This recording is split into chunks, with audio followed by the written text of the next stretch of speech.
Six class हमारा एक topic जो रह गया था that is ray diagram for light reflecting from a plane mirror. उसको हम लोग यहाँ पे बोर्ड पे करेंगे रिप्रेजेंट, और सारा वो मैं आपको बताऊंगी क्योंकि ऑब्वियसली उसके अंदर काफ़ी इस तरह की चीज़ें जो कि ड्रॉ करके एक्सप्लेन होंगी, तो वो जूम क्लास पे इस तरह ओरली नहीं हो सकती। तो उसके लिए एक ग्रुप ने ये टॉपिक कर लिया था तो दूसरे ग्रुप का ये रहता था, इस वजह से इस टॉपिक को मैं दोबारा से एक्सप्लेन कर रही हूँ। इसमें देखें, सबसे पहले मैंने आप लोगों को एक चीज़ बताई थी कि हम लोग जब फिज़िक्स से प्रैक्टिकल करते हैं, ऑब्वियसली ये फिज़िक्स का टॉपिक हम लोग ये चीज़ डिस्कस कर चुके थे, तो इसके अंदर हमने रे डायग्राम के बारे में पढ़ना है कि प्लेन मिरर से हम रे डायग्राम कैसे ड्रॉ करते हैं। उसमें मैंने आपको बताया था कि हमारे पास लैब के अंदर बेसिकली बोर्ड होता है, जैसा लकड़ी का एक बोर्ड होता है स्पेसिफिकली, ठीक है, वो हम बोर्ड लेते हैं और उसके ऊपर हम लोगों ने एक प्लेन वाइट पेपर लेना होता है जिसमें आप लोग प्रिंट लेते हैं, जो A4 पेपर होता है प्लेन बिल्कुल, उसमें कोई लाइंस नहीं होती, कुछ भी नहीं होता। वो हम उस बोर्ड के ऊपर बिल्कुल इस तरह फिक्स करते हैं और हम चारों साइड पे कॉर्नर्स पे उसके कॉमन पिन लगा देते हैं, क्योंकि ऑब्वियसली जब हमने उसके ऊपर रे डायग्राम बनानी है तो हम चाहते हैं कि वो पेपर मूव ना करे, तो उसको फिक्स करने के लिए हम 4 कॉमन पिन्स लगा देंगे। अब आप लोगों ने ये चीज़ कंसिडर करनी है कि दैट इज़ वो ये बोर्ड है, उसके ऊपर ये वाइट पेपर लगा हुआ है और उसकी रिप्रेजेंटेशन अब मैं यहाँ पे बोर्ड के ऊपर कर रही हूँ। तो इस चीज़ को आपने अपने माइंड में रखना है। अगर इस चीज़ को नहीं रखोगे तो आपको रे डायग्राम की फॉर्मेशन समझ नहीं आएगी, ठीक है। तो ये बोर्ड, इसके ऊपर पेपर, अब हम वो काम अपने सामने रख के टेबल के ऊपर जो करते हैं उस चीज़ को मैं बोर्ड के ऊपर रिप्रेजेंट कर रही हूँ। तो इस चीज़ को आपने कन्फ्यूज़ नहीं करना, ठीक है।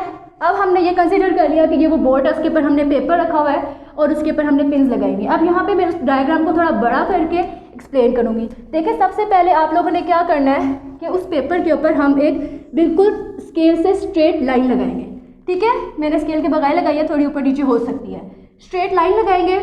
और एक और चीज़, जब भी हम लोग रे डायग्राम ड्रॉ करते हैं सबसे पहले आपने हर चीज़ को, हर पॉइंट को कोई ना कोई नेम ज़रूर देना होता है, जिस तरह आप मैथ्स में ज्योमेट्री में करते हो, ठीक है। और एक और चीज़ कि जब भी आप किसी एक चीज़ को नेम दे रहे हो, वो नेम या वो जिस चीज़ से भी आप करें, फॉर एग्जांपल ABC, वो कभी रिपीट नहीं करना। तो इन चीज़ों को कुछ आप लोगों ने माइंड में रखना है।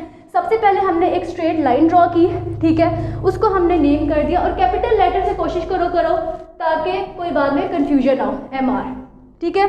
उसके बाद हम क्या करेंगे, ये जो हमने पेंसिल से लाइन ड्रॉ की, यही हमारे पास लैब में एक मिरर भी होता है, वर्टिकल मिरर लेंगे, उस मिरर को हम लोग एग्जैक्टली इस लाइन के यहाँ पे प्लेस करेंगे, ठीक है। फॉर एग्जांपल ये वो वर्टिकल मिरर है, वो हमने इसी लाइन के ऊपर रख दिया, ठीक है। इस तरह करके हम मिरर रख देंगे। अब मैं इस मिरर को यहाँ पे आपको बताया कि इस तरह हम रखेंगे, लेकिन अब मैं इसको रेस करी, क्योंकि जब मैं रे डायग्राम ड्रॉ करूँगी तो बीच में ये हमें कंफ्यूज कर सकते हैं। तो आप लोगों ने कंसिडर करना है कि हमने पेपर के ऊपर ये लाइन ड्रॉ की, उसके ऊपर हमने वर्टिकल मिरर इस तरह करके प्लेस कर दिया। पतला सा होता है ये, हम लोग अभी चीज़ में आगे आपको बताती हूँ कि हम बेसिकली यहाँ पे मिरर प्लेस करते क्यों हैं, ठीक है। अब आप लोगों ने अपनी इस चीज़ को माइंड में रखना है कि यहाँ पे मिरर पड़ा हुआ है। फिर हम क्या करते हैं कि हम लोग लेते हैं कॉमन पिन, ठीक है, एक कॉमन पिन लेंगे। अब देखिए मिरर यहाँ पे पड़ा हुआ है, उसके एग्जैक्टली सामने यहाँ पे हम लोग एक कॉमन पिन प्लेस कर देते हैं। फॉर एग्जांपल ये यहाँ पे मैंने मिड में, लाइन के बेसिकली मिड में एग्जैक्टली हम लोगों ने कॉमन पिन को प्लेस कर दिया। अब देखो यहाँ पे हम लोगों ने कॉमन पिन को खुद रखा है, तो इसका हमने इमेज लेना है। तो कॉमन पिन का हम इमेज लेंगे, तो जिस भी चीज़ का हम लोग इमेज ले रहे होते हैं उस चीज़ को हम लोग कहते हैं ऑब्जेक्ट। तो ये हमारी आज की रे डायग्राम के लिए ऑब्जेक्ट होगा। अब हम लोग ऑब्जेक्ट को जब लिखते हैं तो इस तरह की जो रे डायग्राम्स होती हैं उसके अंदर हम पूरे वर्ड्स नहीं लिखते, हम लोग उनकी एब्रीविएशन लिख देते हैं अपनी आसानी के लिए, ताकि हमारे पास जो रे डायग्राम है वो ज़्यादा क्लियर हो और बीच में ये इनकी इंटरप्शन ना हो वर्ड्स की। तो हम लोग ऑब्जेक्ट को हमेशा कैपिटल O से रिप्रेजेंट करते हैं, ठीक है। अब हमने क्या किया, लाइन ड्रॉ की, मिरर प्लेस किया, यहाँ पे हमने एक कॉमन पिन लगाई और उसको हमने साथ ही नेम दे दिया O का, इट मीन्स ऑब्जेक्ट। अब हम क्या करेंगे कि हमारे पास ये जो ऑब्जेक्ट है इसकी इमेज बन रही है मिरर के ऊपर, ठीक है। हमने प्लेन मिरर रखा ना, तो मिरर के अंदर यहाँ पे हमारे पास इसकी इमेज बन रही है, एग्जैक्टली बिल्कुल इसके सामने यहाँ पे हमें इसकी इमेज नज़र आ रही है। जहाँ पे हमें इसकी इमेज नज़र आ रही है वहाँ पे हमने उसको नेम दे दिया, वहाँ पे हमने कॉमन पिन लगाई और हमने उसको नेम दे दिया कि ये हमारी इमेज है, और इमेज को हम हमेशा कैपिटल I से रिप्रेजेंट करते हैं। तो ये हमारे पास ओरिजिनल ऑब्जेक्ट है और ये मिरर के बाद इसकी इमेज बनी है, ठीक है। उसके बाद आप लोग क्या करोगे कि आप लोगों ने, ये अगेन वही सिचुएशन है, बोर्ड हमारे सामने है, ठीक है, हमने एक जगह पे कॉमन पिन लगाई, दूसरी जगह पे इमेज बन रहा था, हमने उस इमेज की जगह पे कॉमन पिन अपनी प्लेस कर दी। अब हम उस बोर्ड के या फिर राइट साइड पे या फिर लेफ्ट साइड से किसी भी साइड से हम लोग शुरू करेंगे और हमने रे डायग्राम ड्रॉ करनी है। फॉर एग्जाम्पल मैं यहाँ से राइट साइड से शुरू कर रही हूँ। अब मिरर यहाँ पे पड़ा हुआ है तो हम क्या करेंगे कि जहाँ पे ये जो इमेज यहाँ पे हमारी बन रही है एग्जैक्टली उसका जिस जगह पे आपको देखो आपके पास मिरर है ना, तो आप मिरर में देख रहे हो। अब जहाँ पे इसका रिफ्लेक्शन आपको दोबारा नज़र आ रहा है या ये इमेज आपको नज़र आ रही है वहाँ पे एग्जैक्टली उसके सामने आप एक कॉमन पिन लगाओगे। अब ये जो हमने कॉमन पिन लगाई है ये आपने इस तरह लगानी है कि ये इसको ओवरलैप करे, यानी जब आप यहाँ से खड़े होके देखो तो आपको ये और ये एग्जैक्टली एक लाइन में नजर आए। ऐसे ना हो कि एक कॉमन पिन आपको यहाँ पे नजर आ रही है दूसरी उसके इधर या उस साइड पे, ज़िगज़ैग ना हो, एग्जैक्टली स्ट्रेट लाइन में। यानी जब आप इसको देखो तो आपको ये पीछे से नजर ना आए क्योंकि इसके पीछे ये वाली इमेज छुप जानी चाहिए। ठीक है, अब हमने क्या किया, यहाँ पे कॉमन पिन लगाई। अब हम लोगों ने एक और कॉमन पिन लेनी है। अब हमने इसको और इसको कंसीडर करते हुए तीसरी कॉमन पिन यहाँ पे लगानी है और अगेन ये उसी पोजीशन पे आएगी जहाँ पे ये तीनों ओवरलैप करे। यानी अब जहाँ से आप देख रहे हो तो आपको ये तीनों एक ही लाइन में नजर आए, यानी आपको ये नजर आए उसके पीछे ये और ये इसके पीछे छुप जाना चाहिए क्योंकि ये तीनों एक दूसरे को ओवरलैप करे, एक दूसरे के सामने आ रहे। अगेन ज़िगज़ैग पोजीशन पे नहीं होगी। राइट साइड हमारा क्लियर हो गया। अब हम लेफ्ट साइड पे जाके एग्जैक्टली यही प्रोसीजर करेंगे। अब हमारे लेफ्ट साइड पे इसका इमेज देखा, जहाँ से हमें नज़र आ रहा है वहीं पे हमने दूसरी एक कॉमन पिन लगाई। ठीक है, अब इन दोनों का रिफ्लेक्शन देखते हुए हमने तीसरी कॉमन पिन लगा दी कि ये तीनों कॉमन पिन जो है वो बिल्कुल एक स्ट्रेट लाइन में है। अगेन इनकी पोजीशन आगे पीछे नहीं होनी चाहिए। अब देखो हमने यहाँ पे कॉमन पिन्स लगा दी। अब हमने ये कॉमन पिन्स को यहाँ से रिमूव करना है। ठीक है, हमें सिर्फ यहाँ पे वो पोजीशंस चाहिए थी, यहाँ पे ये दो पोजीशंस, यहाँ पे ये दो पोजीशंस। अब कॉमन पिन हमने हटा देनी है क्योंकि ये हमारी रे डायग्राम बनाने में थोड़ा सा इंटरप्शन होता है। तो हम क्या करते हैं कि कॉमन पिन को जब भी रिमूव करते हैं तो ऑब्वियसली जब आपने पेपर पे कॉमन पिन लगाई है तो वहाँ पे छोटा सा सुराख हो जाता है। ठीक है, तो हम क्या करेंगे, कॉमन पिन हटा के उस फौरन जो छोटा सा माइन्यूट सा एक होल सा बनता है उसको बिल्कुल शार्प करके पेंसिल एक सर्कल लगा देंगे ताकि हमें पता चले कि यहाँ पे हमारी कॉमन पिन थी। दूसरी कॉमन पिन भी रिमूव करेंगे और पेंसिल से हमने लगा दिया उस होल के इर्द गिर्द एक सर्कल लगा दिया। अगेन यहाँ से भी हम उसको सर्कल कर देंगे, यहाँ से भी हम उसको सर्कल कर देंगे। अब मैंने आपको स्टार्ट में ही बताया था कि हमने नेमिंग करनी होती है, तो यहाँ पे हमने इसे नेम दे दिया P और Q का। ठीक है, यहाँ पे हमने इसको नेम दिया इस पॉइंट को S और यहाँ पे ये हो गया T का। अब हमारा नेक्स्ट काम क्या होगा कि हम लोगों ने ये जो P और Q है इन दोनों को आपस में मीट करवाना है। ठीक है, तो हम लोग यहाँ पे एक स्केल लेंगे।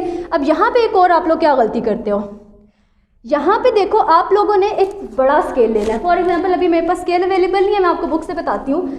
आपने देखो बच्चों स्केल लेना है। अब स्केल में आप लोग क्या गलती करते हो कि आप लोग पहले इन दोनों को मीट करवाते हो।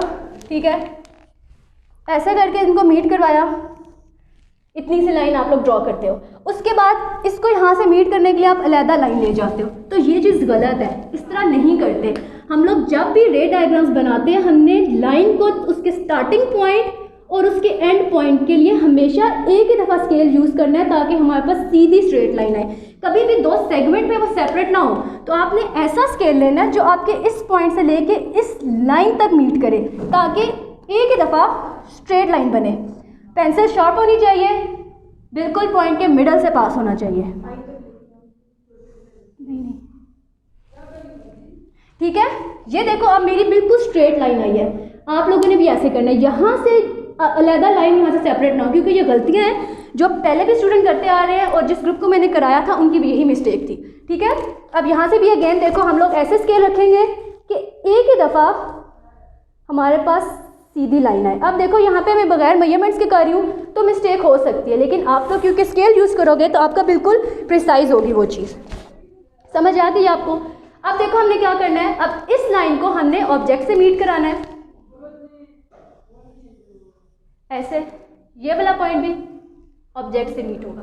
ठीक है, ये हमारे पास इस तरह लाइंस ड्रॉ होगी।